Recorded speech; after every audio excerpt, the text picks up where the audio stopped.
मेरे दोस्तों, मैंने आप हज़रात के सामने ज़ियाउर रहमान और महकमा शरइया मुरादाबाद के मुताल्लिक़ बहुत सारी बातें पेश की, जिससे आप हज़रात ने ख़ुद अंदाज़ा लगा लिया होगा कि महकमा शरइया मुरादाबाद का फ़ैसला सरासर इस्लाम के ख़िलाफ़ था। मेरे दोस्तों, आज मैं आप हज़रात को ये बताने जा रहा हूँ कि किन वजूहात की बिना पर निकाह को फ़स्ख़ किया जा सकता है, किन वजहों की बिना पर निकाह को ख़त्म किया जाता है। मेरे दोस्तों, याद रखिए कि तलाक़ हो या खुला, तलाक़ या खुला वाक़े होने के लिए शरअन शौहर की रज़ामंदी ज़रूरी होती है, इसलिए कि तलाक़ देने का अख्तियार सिर्फ़ शौहर ही को है। इसी तरह खुला दीगर मुआमलात की तरह एक माली मुआमला है। जिस तरह दीगर माली मुआमलात मुअतबर होने के लिए जानिबैन की रज़ामंदी ज़रूरी होती है, इसी तरह से खुला मुअतबर होने के लिए ज़ौजैन यानी मियाँ बीवी की रज़ामंदी भी ज़रूरी होती है। शौहर की रज़ामंदी के बग़ैर अगर अदालत भी खुला की डिग्री जारी कर दे, अगर अदालत भी बीवी के हक़ में यकतरफ़ा खुला की डिग्री जारी कर दे, तो शरअन ऐसा खुला मुअतबर नहीं होगा।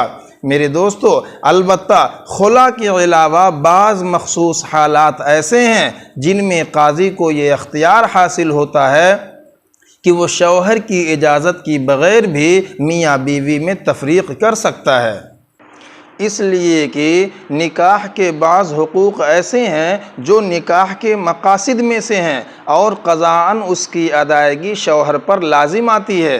अगर उनकी अदायगी ना करे तो अदालत के ज़ोर से हासिल किया जा सकता है। मिसाल के तौर पर बीवी का नान नफ़क़ा और हुकूक़ ज़ौजियत अदा करना वग़ैरह। अगर शौहर इन सारी चीज़ों की यानी हुकूक़ ज़ौजियत और नान नफ़क़ा अदा करने से आजिज़ हो तो चाहिए कि औरत को तलाक़ दे दे।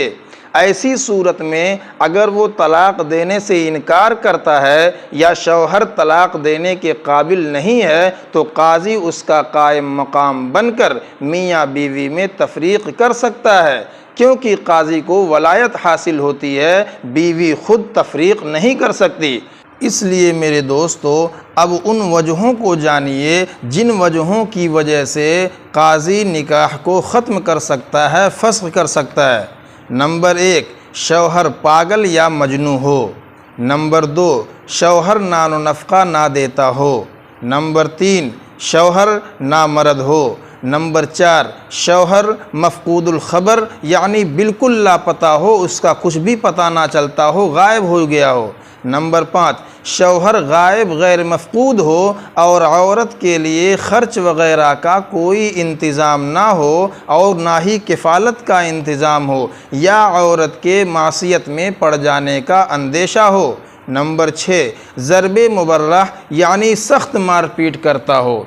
इन असबाब में से, ये 6 असबाब हैं, इन असबाब में से किसी की मौजूदगी में अगर औरत मुसलमान जज या महकमा शरइया में अपना दावा दायर करके अपने दावे को गवाहों से साबित कर दे और काज़ी हस्ब शरायत निकाह को फ़स्ख़ कर दे तो काज़ी का ये फ़ैसला मुअतबर होगा और इसमें शौहर की इजाज़त ज़रूरी नहीं होगी।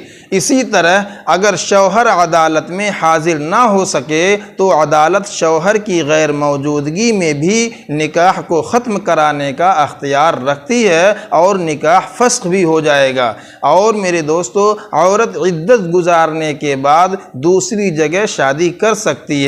अगर आप हज़रात को मज़ीद तफ़सीलात जानना हो तो मज़ीद तफ़सीलात के लिए हज़रत मौलाना अशरफ अली थानवी रहमतुल्लाह अलैह की किताब हीलतुन नाजिज़ा का मुताला कीजिए।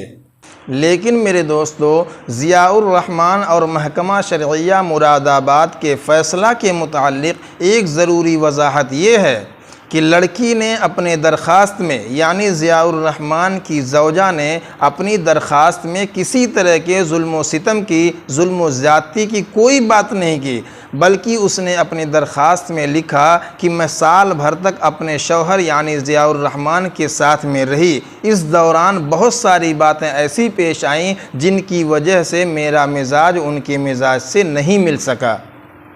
मिजाज ना मिलने की बात की। उसके बाद महकमा शरइया के मेंबरान ने नान व नफ़क़ा और हुकूक़ ज़ौजियत पर बहस छेड़ दी कि लड़की ने ये इल्ज़ाम लगाया है कि 10 महीने से आपने नान व नफ़क़ा भी नहीं दिया। जानबूझ करके हुकूक़ ज़ौजियत और नान व नफ़क़ा के मसाइल में ज़ियाउर रहमान को उलझाया गया। जब ज़ियाउर रहमान को ये लगा कि हुकूक़ ज़ौजियत और नान व नफ़क़ा की अगर बात है तो ज़ियाउर रहमान ने हुकूक़ ज़ौजियत अदा करने के लिए और नान व नफ़क़ा देने के लिए अपनी वो तहरीर भेजी, जिस तहरीर में ज़ियाउर रहमान ने लिखा कि अपने बीवी को मैं वीज़ा देने के लिए, नान व नफ़क़ा देने के लिए, हुकूक़ ज़ौजियत अदा करने के लिए मैं राज़ी हूँ।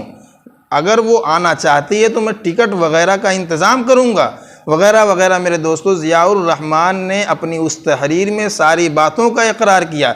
जब कोई भी बंदा हो, अगर कोई भी शौहर हो, जब इन सारी बातों का इकरार कर लेता है तो मुकद्दमा खारिज हो जाता है, निकाह ख़त्म नहीं किया जा सकता। लेकिन महकमा शरइया के मेंबरान ने इस मुकद्दमे में गलती की है। और मेरे दोस्तों, याद रखिए कि गलती गलती से होती है, जानबूझ कर के गलती नहीं होती है। तकरीबन 1 महीने से महकमा शरइया तक ये बात पहुंचाई जा रही है, बताई जा रही है, उनको समझाया जा रहा है कि आपके फ़ैसले में गलती हुई है। अगर गलती से हुई होती तो ये लोग अपनी गलती को तस्लीम कर लेते, लेकिन जानबूझ करके इन्होंने गलती की है। तो जानबूझ करके गलती करना कोई गलती नहीं होती है, ये बिल्कुल हठधर्मी और मनमानी होती है। इसलिए मेरे दोस्तों, हमें आप तमाम हजरात से गुजारिश है कि आप हजरात इस मुकद्दमे को, इस फ़ैसले को अपने दिल से लेकर के सोचिए और ख़ुद अंदाज़ा लगा करके बताइए कि महकमा शरइया का फ़ैसला इस्लाम के मुताबिक है या मुखालिफ है। लेकिन मेरे दोस्तों, ये बात याद रखिए कि अगर इन लोगों ने हमारे ऊपर या हमारी ज़ात पर हमला किया होता, हमारी ज़ात को मजरूह किया होता, तो हम इसको बर्दाश्त कर लेते। लेकिन इन्होंने इस्लाम के साथ, इस्लामी शरीयत के साथ गद्दारी की है, इस्लामी शरीयत के कवानीन का मजाक उड़ाया है। इसलिए हम इस बात को हरगिज़ बर्दाश्त नहीं करेंगे। हम इनके साथ सख्त से सख्त कार्रवाई करेंगे और जहाँ तक भी हमसे हो सकेगा हम इस मुकद्दमे को, इस लड़ाई को लड़ने की कोशिश करते रहेंगे। मेरे दोस्तों, हमारी आपसे भी गुजारिश है कि अगर आपको भी लगता है कि इन लोगों ने इस्लाम के ख़िलाफ़ फ़ैसला दिया है, इस्लाम को मजाक उड़ाया है, तो मेरे दोस्तों हमारा आप लोग साथ दीजिए। इसलिए दुआ कीजिए कि अल्लाह तबारक व तआला हमारी और उम्मत मुस्लिमा की हिफाजत फ़रमाए और इस तरीक़े से इस्लाम के ख़िलाफ़ गलत फ़ैसला देने वालों के शुरूर व फितन से भी हमारी हिफाजत फ़रमाए और हमें इस्लाम और इस्लामी मज़हब की हिफाजत करने की तौफ़ीक़ अता फ़रमाए और साथ में हम तमाम लोगों को सिराते मुस्तक़ीम पर चलने की तौफ़ीक़ अता फ़रमाए। आमीन या रब्बल आलमीन।